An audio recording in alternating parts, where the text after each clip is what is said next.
Absolutely. I'm having a great time. Yeah, good. We had a long, pre-show, so that was fun. We got to know each other better, and I think that's incredible. Um, I just want to say one thing before we begin the show. Today's show. I don't have an author. I don't have a singer. I don't have a politician. We have two amazing trans girls on the show. Trans women, is that better? Okay, yeah. Girls is younger.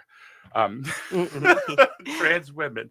So my special guests today are Chloe and Kobey, who are two trans women who, in this climate, are courageous to come forward and be authentic. So thank you for that. Um, these two trans women are members of a self-named group called the Dolls, and I think Chloe kind of named that group, right, Chloe? Well, in a sense, I use it more often than many other girls, but it's a term that's, I think, kind of nationwide. Maybe, yeah, it's a big historical term. Yeah, absolutely. So thank you both for coming on the show today. I really appreciate You're it. so welcome. And Thanks for having us. yeah, and I'm looking at the trans community and giving you a big hug today. All my trans folks out there, my audience. This is a show for you. It's been long overdue, and I'm doing it for you. And so these two wonderful people are going to talk about their journey today, and it's going to be very, very poignant. And I hope you all enjoy the show and learn something. Right? Absolutely. I That's hope what we so. want to do today is learn.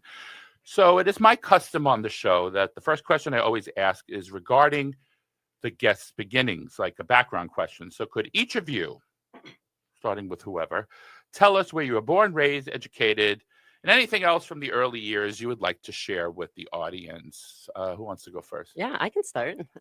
So I was born in Walker, or I was born in Bismarck, North Dakota, but I moved to kind of like the central Minnesota, St. Cloud area and came to Walker for high school. Shout out Leech Lake. I came down to St. Paul for college in 2018, majored in political science, minored in economics and nonprofit management. I went on to get my master's of public policy with a focus in quantitative analysis. Excuse me. Yeah. My fun fact that Amazing. I like to tell people is that I was in a boys' choir. So St. John's Boys Choir, wonderful organization. Okay. So with that political science degree, are you aiming for something in that field? So I was working at the legislature in 2022. In fact, I call myself a recovering Republican. I grew up with a very rural background. But after I was laid off in 2022, I was living alone and spent a lot of time with myself. And the precursor to my coming out journey as a trans woman was that I have to live with myself every day. So who's the person I want to live with? Hmm. Yeah. And Chloe, what do you say? So I was born in Bakersfield, California. I moved to the cities about 4 years ago for work. They relocated me out here, and this is where they needed me. I've been here ever since. Um, I didn't go to college. I'm a flight attendant right now, so I spend most of my days Thank you for traveling the your country. service. But especially with all the things we're hearing about the airplanes, and that's a very, very important job. Yes. Yeah, it can be a scary time right now, but we're out here. Um, Thank you. yeah, Hmm. thanks. Yeah. And so, do you have any aims in life to do other things as far as uh, promoting trans issues and visibility? Yeah, so I think me especially, I just love to inspire my community and help other girls see that they can do, what they want to do. If they want to present themselves in a way that makes them feel comfortable, I want to be like, I've done this. It was scary. I've been there.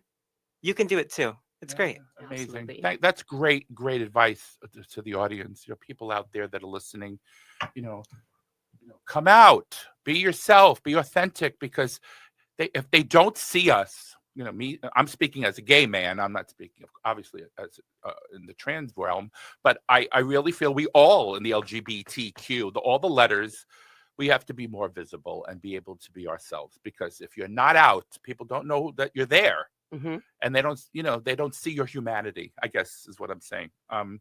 So as you probably know by now, this is a safe space, this show.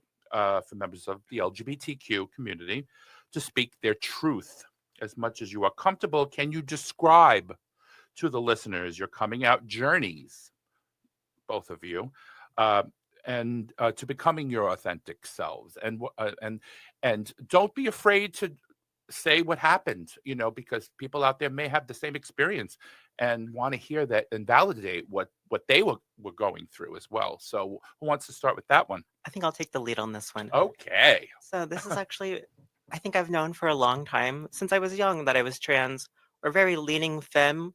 I had an interest in feminine things. I would get ridiculed by my parents and my father about the way that I walked or the way that I walked with my hands. It was too feminine. Or I remember one time as a child, I was changing my shirt in my room and my mom came in and I wanted to hide myself. And she was like, "Why do you need to hide yourself? You're not a girl, men can walk around with, t-shirts off and whatever." But it just made me feel uncomfortable. And as a teen, I remember coming out to one of my friends and being like, "I think I might be trans." And it was a very difficult life as a teen. There was struggles with depression and just kind of feeling something wasn't complete. A long story short, I ended up moving out of my parents. I didn't talk to them for years, and I spent so much of my life confused and not knowing what was going on that I didn't get to think about being trans for years. It wasn't until I moved out to the cities and I started performing as a drag performer, just getting dolled up and having fun, Hmm. that I realized, doing drag helped me microdose the most fun parts about being a woman. I would go out and I would be celebrated and I would feel comfortable with what I saw in the mirror.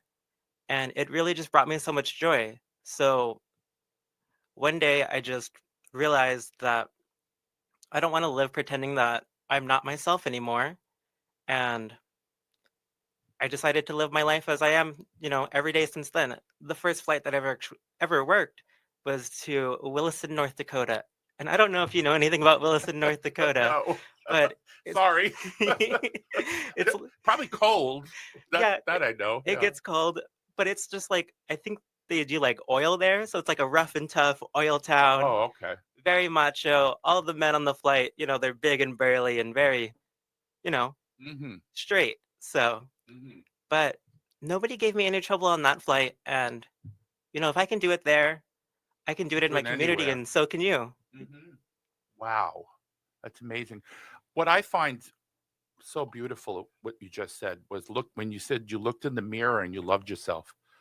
That's so nice. See, because I looked in the mirror and I didn't. Uh, I used to say, God, why am I acting like a girl? Why do I have to act like a girl? The boys don't like it. My family makes fun of me. Act more like a boy. Boys don't play with that toy. Uh, I always talked about toys that I wanted as a kid, and they were always girls' toys. Um, but I never. The funny thing is, a gay boy, I never saw the gender issue. I always saw the behavioral issue. Does that make sense? I always felt that I was acting different. Um, I didn't dislike my image as far as my appearance. I always disliked my mannerisms. I used to crack gum. I remember that was another thing that kids used. That only girls do that because girls crack gum. Mhm. And I did that. So there were a lot of things I could remember I was being ridiculed about. So thank you for saying that you looked in the mirror and you loved what you saw. That's really a step ahead of most people, I would say, right? I don't think so. Yeah, yeah. Okay, so Kobe's turn now. Yeah, I feel like I relate in a lot of ways where I loved the opportunity to paint my nails once or twice in my childhood. Like I wanted to play dolls with my sisters, Mhm. even though they didn't want to play with me because I was a boy. And I look back now at my transness just screaming at me, but not ever having the opportunity to pursue it. Um, I would say even in video games, I'm sure we have a lot of people listening that love video games. I always played as a girl and I didn't know why I liked playing as a girl in the video games, but I did. Sounds familiar. Been Mhm. there. Yes. Yes. One memorable moment that came out in my transness was I in my unemployment journey, I decided I'm gonna take a like a solo trip by myself, really kind of like do some soul searching. So I was like, what better place to do that than Long Beach, California? Mm. And so I went out there, and my first night, I had flown in maybe like 1 p.m. So I went out. I was like, let me go check out some queer bars and just see where the night takes me. And I sit down. There's this wonderful woman. Her name is Kia, a trans woman, but she recognized my feminine energy immediately. So she struck up a conversation knowing that I clearly knew no one in that bar. And she gave me the most beautiful metaphor I'd ever heard. And it was that for some people, it's like a train. You get on the train and then you get off at the stop, and maybe it's just like painting your nails on the weekends and like you just do some of that. And for some people, that's not enough. So they get back on the train. And maybe that goes into, maybe they dress up, and maybe when they're not at work, they like to still present in this femme persona. And for some people, it's still not enough. So they want to get back on that train.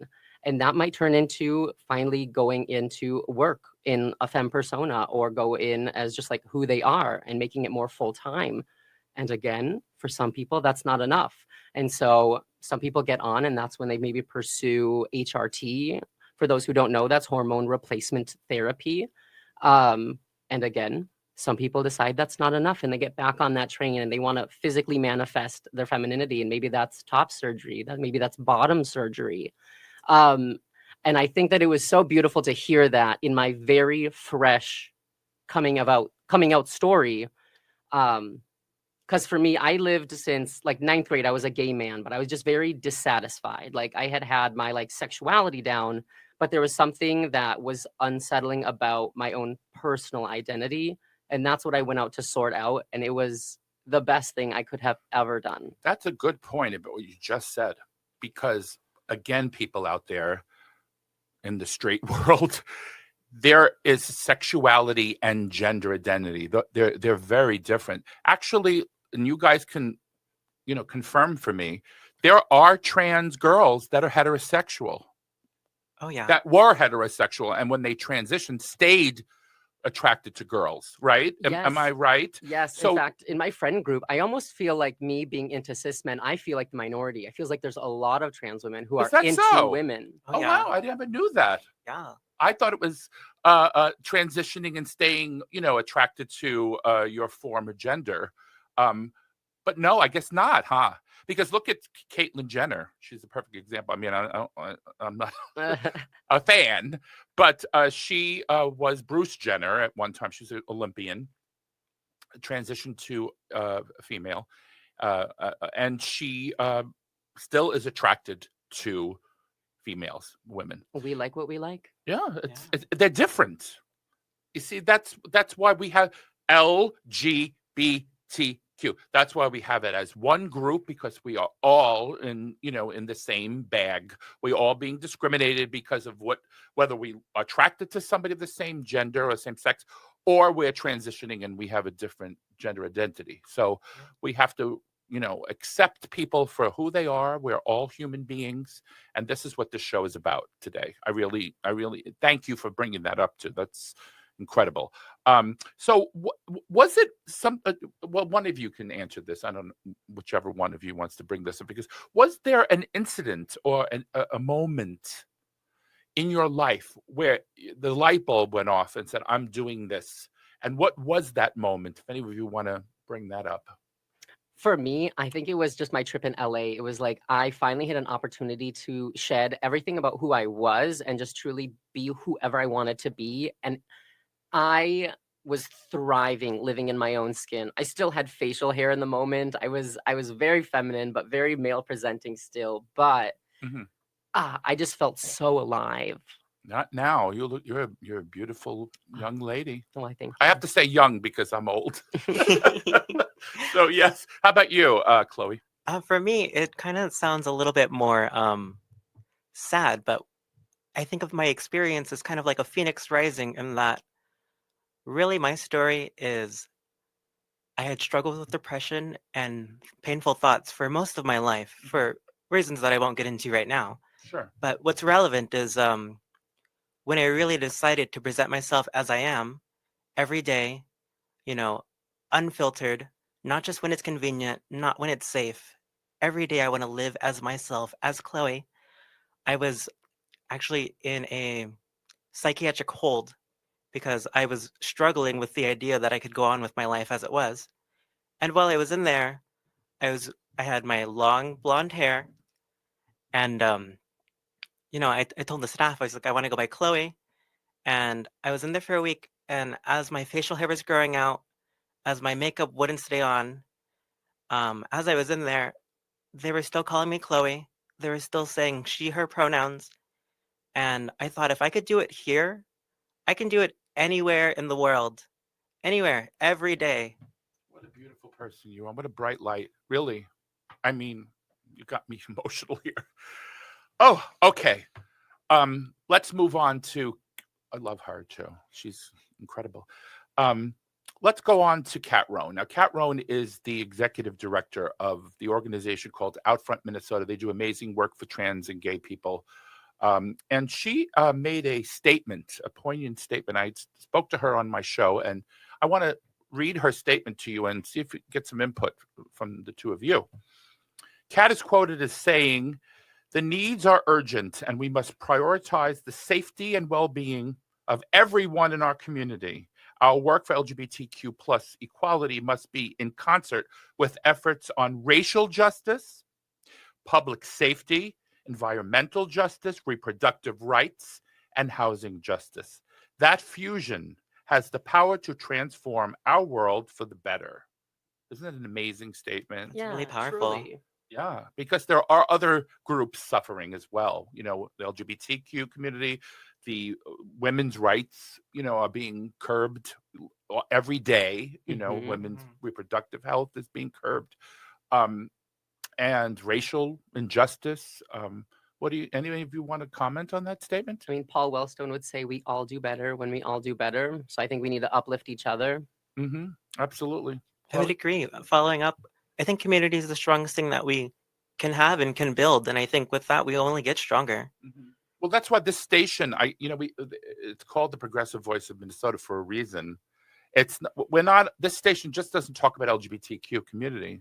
It talks about African American issues, Latino issues, women's issues, health care, the whole gamut, because we are not one-dimensional in the progressive community. We are one group that we all have each other's backs, and that's really, really super Yes. important this time. Mm-hmm. And unfortunately, we didn't win the election last November, Mm-hmm. but we're not gonna double over and cry and lose our stinking minds. Yes, Absolutely not.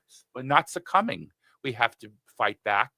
If somebody's trying to take our rights, we have to be there and fight for them, because we didn't come this far for nothing. So Yes. anyway, we're going to take an early break. And the reason I want to do that is because I want to come back and talk about queer hatred and how we can fight back against that. My name is Philip Anthony. This is the Downright Upright Show here on AM 950, the progressive voice of Minnesota.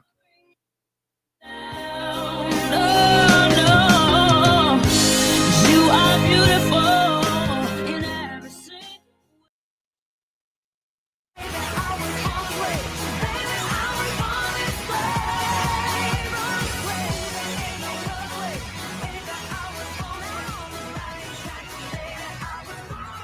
Welcome back to the Downright Upright Show. My name is Philip Anthony. I am the host of this wonderful show.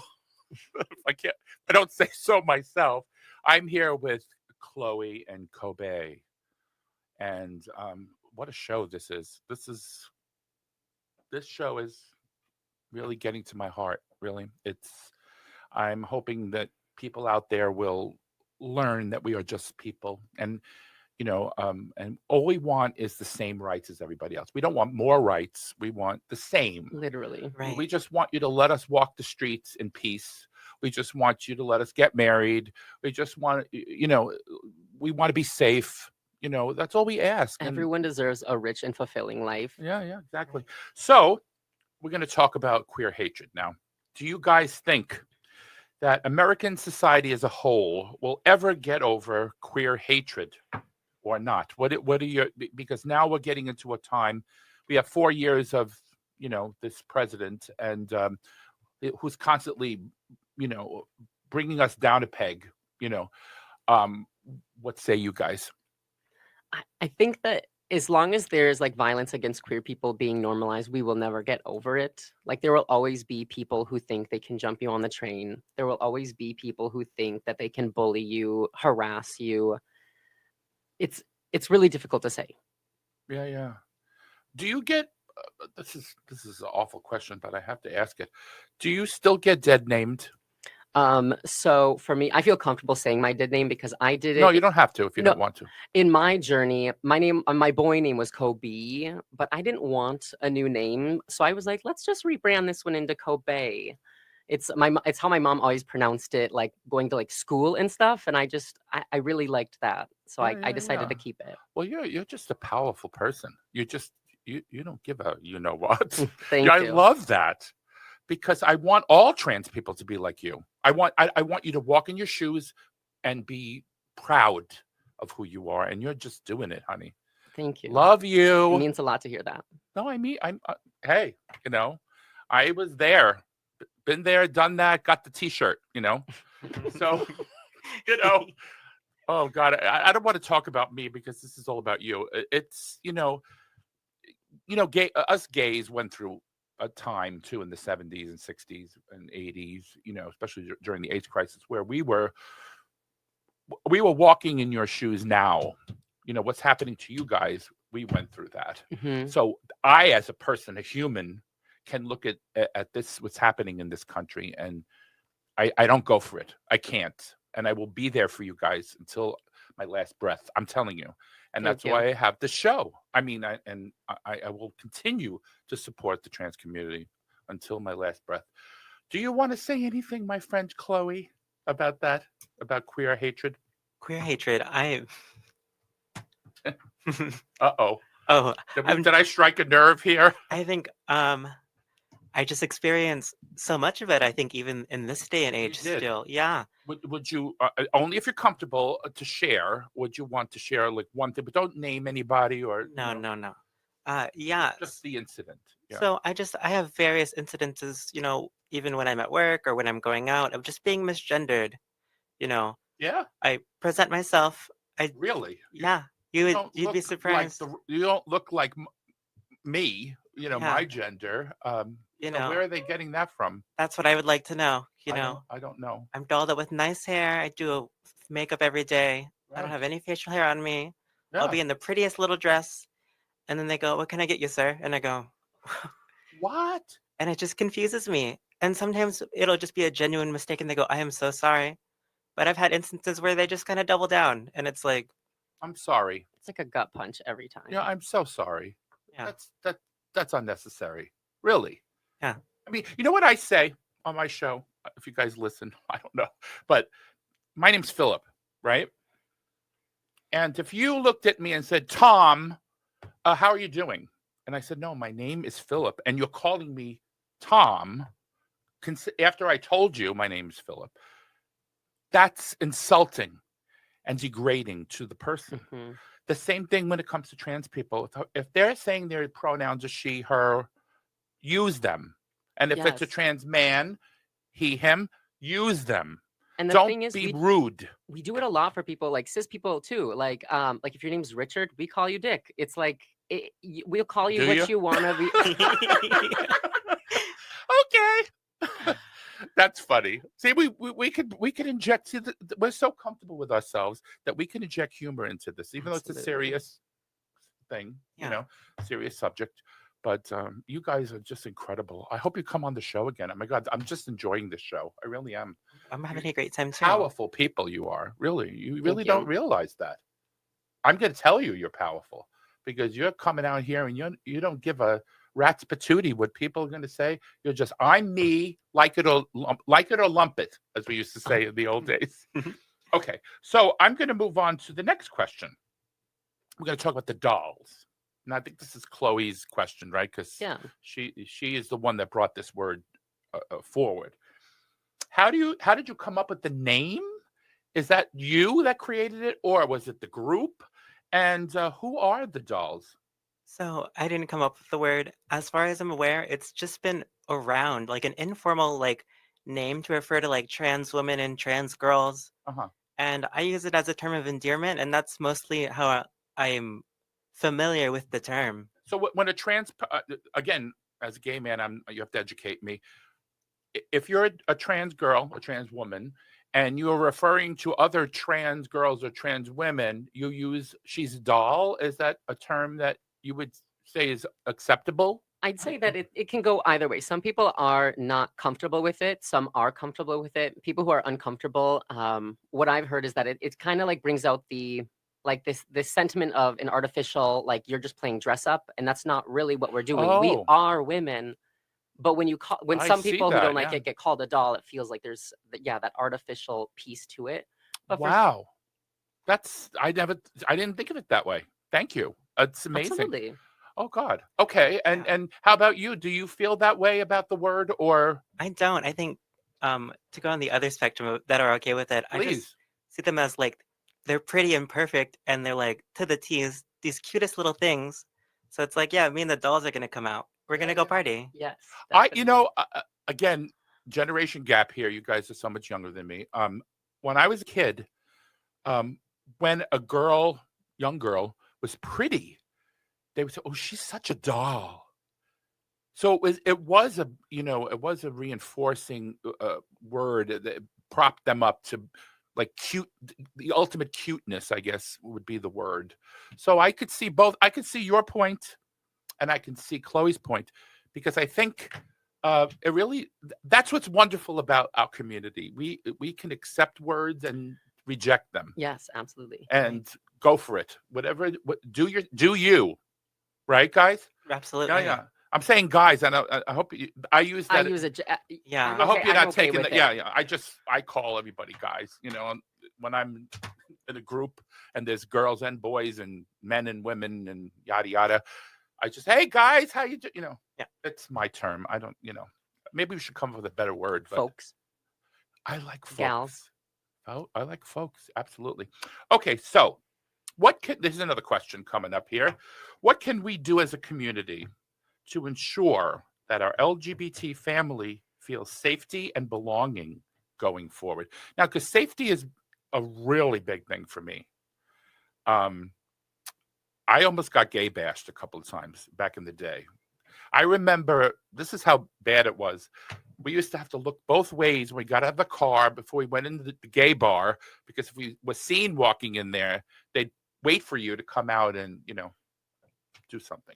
And I remember many times running for my life Oh my for people gosh, yeah. chasing me. Yeah. In the village, which was in New York, the Greenwich Village was very gay in those days. But that's why they went there, to look for trouble. Does that make Mhm. sense? Yeah. You wouldn't go to a straight neighborhood and look for gay guys, because you probably wouldn't find them. So you would go to the gay neighborhoods like Greenwich Village, Chelsea, and you would, pick on gay men. What say you guys about this issue? I would say Safety.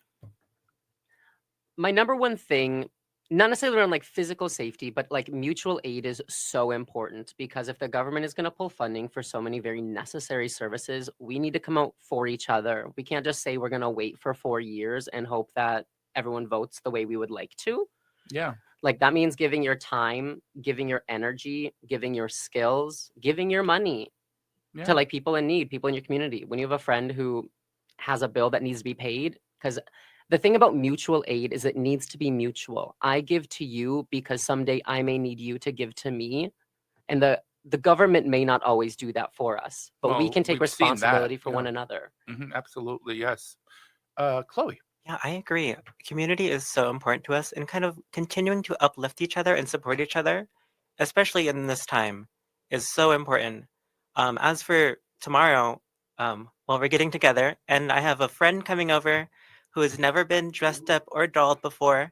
So I'm like, we're gonna do your makeup. You can wear anything in my closet, and just this small, act of solidarity and being like, I'm gonna support you through something that's scary for you. Mhm. Is something that I feel makes us feel safe. And I can already Yeah. tell when tomorrow comes, I'm sure that person is gonna light up like a Christmas tree. Oh, absolutely. So this is a person. You don't have to answer, but Is this a person that thinks they're trans and they're trying to try it out? Is that what's happening here? So what I know about this person is that they use she her pronouns. However, they've never been dolled up. They're like still very well, to a degree, mask presenting. So this is going to be the first time they've really stepped out of their comfort zone Uh-huh. to identify or present themselves more femly. Yeah. Is that okay? Please educate me, people. Okay, again, I'm an old gay man. Are people who present masculine in your case, in your friend's case, they present masculine, but they use she her pronouns? Are those people usually considered non-binary? Is that the term that they're using nowadays? Non-binary is its own separate. Explain then. Yeah. I want to learn that. So people can be. There are like two parts. There's like people who use like he him as like a gender construct, and she her like in that own like that binary. But for a lot of folks that I've met, like being non-binary is a lot of times just rooted in like just being themselves. They don't necessarily subscribe to this idea of what this box that we've all described men or like people with he him pronouns to be, or like women or people who use she her pronouns to be. This like mask versus feminine kind of spectrum. You can be mask and still be non-binary. You can be mask and still be a woman. Yes. And I know plenty of them. Yeah, I do. Anyway, wow. I love this show. This is great. You guys are educating me. I want to do this again. I really do, because Let's do again, it. I'm gonna full disclosure, you guys. Okay, I'm going to be 65. I'm about to be on Medicare in another 2 months. Happy birthday, Philip. And I was brought up in a different time, and I'm learning, and I want to learn, and I want to be a cheerleader for you. So I don't want to miscommunicate.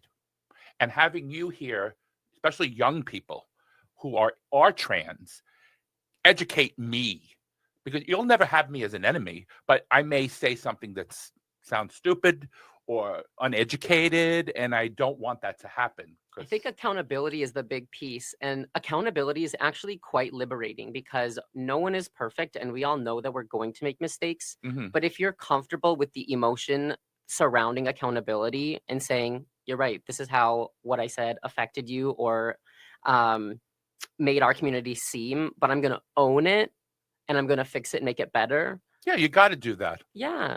You got to. I mean, I plead ignorance, and there's nothing wrong with that. I don't think everybody should know everything, I mean, if you guys live to be my age, maybe it's going to change to something else in the future, and you'll be educated by somebody young. We would be so blessed to have people like that. Of course. Yes. So I hope you understand where I'm coming from. I want to learn. I want to learn. I hope the audience wants to learn. I hope the audience doesn't want to, be dead naming people and using the wrong pronouns. And why do we have to do that? And, why? Like asking the question why right there, you're wrong. You're not being accommodating to people who are just asking, use she, use her. That's how I want myself to be addressed as. Mhm. Am I using the right grammar? Yes. Okay. So did you want to pick up on that, Chloe? Or are you kind of done there? I think I'm kind of done there. Okay. We're kind of done on that subject. Okay. So for the next few questions, this is the down part of the show. I want to talk about vicious attacks on the trans community signed by the current president via executive orders, because your feedback, your voice on these matters is valuable. Me speaking as a gay man on these issues is not as impactful as you guys. So that's why I'm going to bring this up. So the first thing, 7 people have filed a federal lawsuit challenging the current president's executive order, declaring that the U.S. government would only recognize a person's sex assigned at birth on government-issued documents. You guys know that. That's been signed already. The complaint filed Friday in U.S. District Court in Massachusetts accuses the State Department of rejecting some applications from trans citizens or issuing documents with their sex assigned at birth. Now, what could possibly happen that could go wrong there, right? In the case of one trans man, he stated, quote, I lived virtually my entire life as a man. Everyone in my personal and professional life knows me as a man. And any stranger on the street who encountered me would view me as a man, said this Massachusetts resident and plaintiff Reed Solomon Lane. This has been in all the papers, Reed Solomon Lane, a trans man, in a statement provided by the American Civil Liberties Union, or the ACLU, if you want to use that for sure. Love them. They're fighting for you guys. Yes. Yes. They they're doing really are. They're important work fighting for for our us communities. too. Solomon Lane added, quote, I thought that 18 years after transitioning, I'd be able to live my life in safety. That's why I brought that word up before too. And ease. Now, as a married father of 3, Trump's executive order and the ensuing passport policy have threatened that life of safety and ease. If my passport were to reflect a sex designation that is inconsistent with who I am, I would be forcibly outed every time I use my passport. Comments, guys? Actually, I have a very recent example. I just went to get my license renewed because I just turned. I'm turning 25, and I remember the lady at the counter had asked me, like, did you want to apply for Real ID? And I had heard about people's documents being confiscated, and I felt that if I had to show my passport and if it was incongruent with the female that I had put on my license, I was worried she was going to take my passport. So I've just accepted that if I'm going to travel, I'm just going to use my male passport, and if they have a problem, I'll deal with it at that point. Wow. So if you have a passport already, will they're going to confiscate that and change it to your birth gender? So my passport's still designated as male, with a male photo too. But yeah, I'm not. Repeat the question. Yeah. So, because again, I'm pleading ignorance here. I don't know what they're going to do with people that already have a document that says they're female. For in your case, female. What happens now? Do they take that away and then, make you change it? I guess. Well, I think that's one thing that I think about is like we're so blessed to be in Minnesota where we do protect, trans rights, women's rights. And so along this, I feel safe in Minnesota using my, incongruent documents. However, there are people across that if I was traveling to another state, I think I would just rather use my female license and never even bring my passport. Yeah. But this man, this trans man got it right on, hit the nail on the head here. It's safety. It's safety. People are going to look and say, wait a minute here. You know what I'm saying? Like you just said, incongruent. That's the word I was looking for. Chloe, did you want to add to that quickly? Yeah, I think that it frightens you because what happens when they look at this ID, and I can imagine this trans man, very masculine, the way that trans man transition, I mean, they pass very, very quickly. Yeah. And for him, for doing it so long, like this, are they going to do secondary searches? Like, what does this mean? Like, what does this mean for him? Yeah. Yes, absolutely. Well, I have another thing that came up with an executive order, keeping men out of women's sports. That's a new one that he signed. I have a very brief time. Can you just touch on it, and then we'll take a break, and then we'll come back and talk more about that subject? Yeah, sounds great. I think at least with the college level, there are so few college athletes. I was going to say that, yeah. Yeah, that 8. Yeah, I 8. think it is. Out of 550,000. Oh my gosh. Yeah. Anyway, we'll come back and we'll ask you as well. My name's Philip Anthony. This is the Downright Upright Show here on AM 950, the progressive voice of the great state of Minnesota.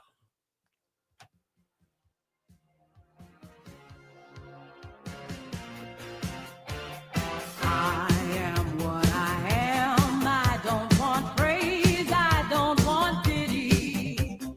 I bang my own drum. Some think it's noise. I think it's pretty. And so what if I love you, sparkle and you bangle?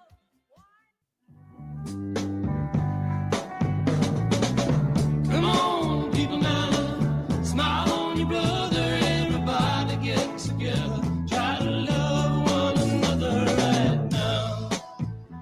To the Downright Upright Show. My name is Philip Anthony. Thank you for joining us again here on the show. And we're here with Cloe and Kobey for the last segment. We're talking about transgender issues. This one is one that's going to fire you up. I think it's firing them up already. We're going to talk about Nancy Mace. She's a representative who's using anti-trans slurs multiple times. And then she said to her Democratic colleagues, "You want penises in women's bathrooms, and I'm not going to have it," unquote. Thoughts? It's such raw evil. It's used to intimidate us, to remind us that they will never see us as equals of humans worth dignity. Mm. You could insert any slur and it's used solely for hate. Yeah. I mean, if you're in a bathroom and you're peeking through the stall to see somebody's privates, you're a sick person. Yeah. It's not happening. I mean, there are no it's usually straight people that are perverts that go into women's bathrooms and peek through if that happens, because I don't know any trans people that would do that. I'm just trying to go to the bathroom. Yeah, you just want to, do your thing. Yeah, I want to be in and out. Evacuate, as my mom used to say. Sometimes when I really want to rock the boat, I'll go into like men's bathrooms and I'll pee in a urinal just to show them that like Oh my trans God, women I love exist. it. It's my You do favorite that? flavor of visibility. Yes. Because you know what you're doing by doing that? This is what you want. Exactly. You want me to go present as a woman, but go, stands up and urinate. Is that what you want? And in it this country? backfires hard because I've had, I think on 2 occasions, I've had guys almost just like poop their pants because they're like, "Am I in the wrong bathroom?" And I'm like, "No, I'm in the wrong bathroom." Oh my God. Yeah, Chloe, I'm so happy that you introduced me to Kobey. Isn't she great? Oh my God. You need a show of your own. thank you. Oh my God, you're just incredible. Chloe, anything to say about this? I think just Nancy Mace needs to refocus her priorities. We are not an issue. No. We're your neighbors. We live in your communities, and we just want to be happy like everyone else. Bingo. Yes. Okay, moving on here. Another executive order banning trans folks from being in the military should be unconstitutional in my book, because you want to fight for your country. Doesn't matter who you are, really, in my book. But the current president signed that executive order into law.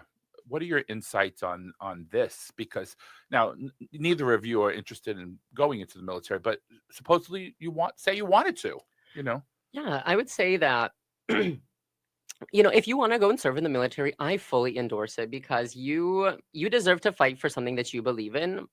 On the other Absolutely. hand, I'm kind of like, I don't know very many trans people that want to fight for the current U.S. foreign policy, for U.S. hegemony, for a lot of things. I just don't think that they want to spend time in a desert or across the world for something that a lot of people don't believe in. Yeah, I had a trans friend tell me she used to hang a flag on Flag Day and Memorial Day, Labor Day, and since who became president, she doesn't, because she feels that that's just encouraging more of this negativity and this behavior. Again, you have every right to do what you feel. Chloe, what do you think about the banning trans folks from being in the military? I think in this current administration and climate, if people are still passionate about wanting to serve, why are you not letting them? If they want to go out there and show support for something they believe in or want to be the difference, that is just, if it's powerful to them, why are you going to stop them? Yeah. I also think the government tries to pull resources from a lot of like the trans community. Example, if you can't be in the military as a trans person, you're not going to get access to VA benefits. You're not going to get access to certain like home ownership programs available to veterans. And I think that it creates this second-class citizen for trans people in that way, for people who want to serve their nation in the exact same way. And you win the grand prize. Exactly. That's it. This is the last one, executive order. There's probably going to be more to come, but these are the ones I found online. So that's why I'm bringing them up. This is the last one on my list. The current president followed through last week with another executive order banning federal funding or support for youth gender-affirming care for those under 19. So if you're under 19, that's not going to happen anymore. The order directed the U.S. Department of Health and Human Services to publish a review within 90 days of existing literature on best practices for promoting the health of children with gender dysphoria. The order also called for removing federal funding from medical schools and hospitals that research gender-affirming care. It's peculiar that they chose the age of 19, isn't it? Yeah, why is what do you There think are that's about? A lot of 18-year-olds that are in senior year of high school, and I think that it is another call for trans erasure in schools, period. If you can't be in a public education setting and know that trans people exist, I think that's why they chose 19. Yeah, but Kobey, they from what I remember them saying, didn't they say kids? We don't want kids to transition, right? Right. But 18 to 19-year-olds are not kids anymore. Right. They're independent. They can go and live, outside the home and be them, So what's this? Why are those 2 years? Maybe why not go to 25 for that matter? I mean, Yeah, that's a great question. yeah. Chloe. I think going after that, it being specifically 19 is, I think, strange. It's a strange cutoff. Following up on Kobey's, I think it is. They want to erase trans people from our public spaces, from our schools, from just our government. They want to pretend we're not here. And they just want to push us off into the world and, we'll find our own space. Yeah. But see, I feel this way, okay? If someone, let's say they're 16 or 17 and they're almost done with their transition, and they're under a doctor's care, by the way. This is not something they did on a whim. The doctors are approving, disapproving their transition, and they just stop it all of a sudden, and they're not completed. How damaging could that be, you guys? Can you educate me on that? Because I don't know if that's ever happened, because we never had that law passed, right? Right. Where a kid is, or not a kid. Well, yeah, they're 16. I guess they're a kid, but they're transitioning, and they have a few more procedures to be done, and they stop it at that point. Yeah, specifically with like surgeries or with HRT, both. It doesn't specify here what the transition is. I'm gathered. Maybe do you think it's HRT or is it the? Do you have any insights? I haven't thought. I guess I haven't thought about this. I never thought of that particularly. either. But I'm bringing it up because, again, as a person who wants to learn, Yeah. because that could be happening as we speak with this new executive order. Right. That a kid, again, 16-year-old kid, 17. Could be in the middle of a transition, and then the hormones just stop, or whatever procedures they're doing just stops. What happens? Yeah, I think I've heard, and I could be maybe recalling this wrong, but I know that like if you are on like estrogen and like you like stop for sometimes it can like mess with your like bone density. Okay. So, I could be remembering that wrong, and it could be a myth, but that's something that I think is pertinent that I would love to know more. Yeah, I think going off of that, if you're on hormone blockers and you're doing, well, let's just say estrogen for, our sake, and then you're completely cut off from that. I mean, 16, I would still think you're going through puberty around those age. Like, how does, suddenly having this testosterone again and no estrogen and no hormone blockers? I mean, what is that going to do to your body? I don't It know. sounds horrific. It sounds horrific, yeah. Anyway, unfortunately, guys, we've come to the end of the show, and I want to thank Chloe and Kobey for sharing their time with us on the Downright Upright show. I hope we can do this again sometime in the Definitely. future, and maybe Yeah. more of the dolls will want to come on. We would love that. Yeah. I just think this show is very, very powerful, and I want to do more of it because as a gay man, I can't speak for trans people. See, there were a lot of things I didn't know, and I was asking you, and that's why you're here. So again, thank you both for taking the time out to educate the non-trans community on these issues, because they should be learning. And to my audience, thank you for tuning in every Saturday at Thank 5 you. p.m. on the Downright Upright show. We're going to kiss you, hug you, and wave goodbye. Thank you.